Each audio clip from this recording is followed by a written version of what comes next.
The Netherlands' Frank Karsten debuted on the Pro Tour with a fitting 17th place finish at 1999 World Championships. He steadily posted solid money finishes for the next few seasons, including 16th place in Venice and 10th in Pro Tour San Diego. Frank is a machine. He finally broke into the top 8 at Pro Tour Nagoya with his famous list. It was the first of 3 career top 8s at the Pro Tour level. Frank's done some real breakthrough work with analyzing formats and how to approach formats, both limited and constructed. Under the glare of the Sunday spotlight, Frank's unique approach to the game glowed bright, and he quickly gained a reputation as the game's mad scientist. So I remember the first invitational that Frank got invited to. He was so excited, and I was talking with him, and one of the reasons that excited him was there was 5 formats. There were 5 formats you got to do, and he was just so excited, like, he was giddy. Like, he talked about one format, and then it's like, and there's this format, he talked about that format. Frank is the guy with the graph on the wall, with, you know, triangulations and curves sort of drawn up, looking like some sort of astrophysics workshop. For Pro Tour Austin, he made the Highlander Blue deck, and then he said, maybe I should play that and see how many games I can win with it. Frank also had 6 career top 8s at the GP level, due in no small part to his legendary attention to detail. This is the man who pretty much, he's in the dictionary as I'm sitting there, here's a choice to make, I go in the tank, and you see Frank like this at the table, and that's my abiding memory of Frank Karsten. Stories about Frank include a 10th place finish at Pro Tour Yokohama with a tableside bucket, his amalgamated fairies list for Worlds. He just went through and analyzed setups of all these different fairies decks from all these different tournaments and just built this deck with these strange 3-ofs and 1-ofs in it, just because that represented what he felt was, you know, the best fairies deck. And I mean, he had the results to prove it. And of course, his relentless work as both a player and an author. And you see in Frank's articles just how meticulous and how involved and how much Frank cares about the data. He was not just the player who taught people how to build mana bases during the Ravnica block. He was the player who wrote obsessively about it and shared this tech with all of the community. When you started playing Magic 10 years ago, what were your expectations going into that first Pro Tour? Well, definitely not ending up here, there on the stage in the Hall of Fame, but well, when I just started my first Pro Tour, I just wanted to do as well as possible, play as good as I could, and hope to finish highly, which I actually did on my first PT.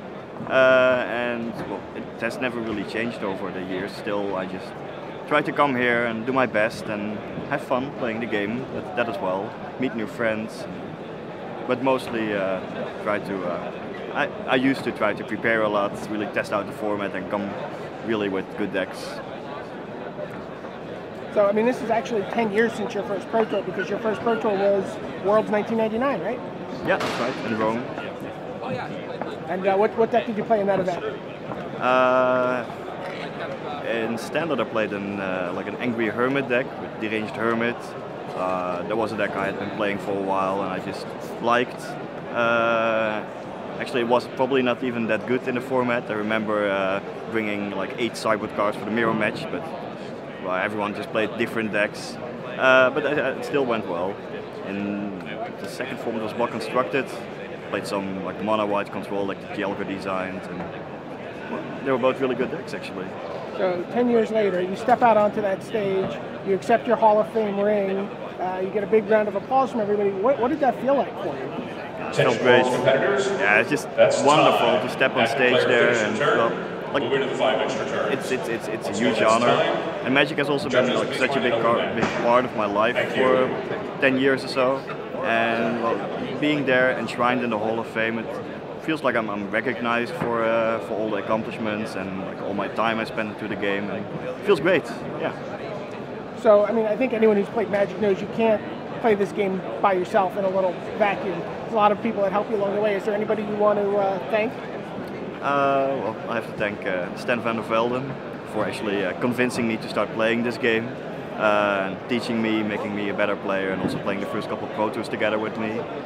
I also need to thank my parents for like supporting me when I was still a young, small Frankie, 15-year-olds wanting to travel overseas to some strange card tournament. But well, thanks to their support, I was able to actually go. also basically all the people I met during the game, all the Dutch Pro Tour players, all the other teammates and friends that really made all the travels enjoyable, that put up with my harsh testing habits and preparations. And well, without them, I would have never become like a good player, and I wouldn't have been able to put up the finishes that I had. So, well, thanks to all those people. So one of the things you talked about in your post Hall of Fame interview was that you now that you're qualified for all these Pro Tours and you don't have to sort of perpetually, chase the train, that you were going to play Highlander decks.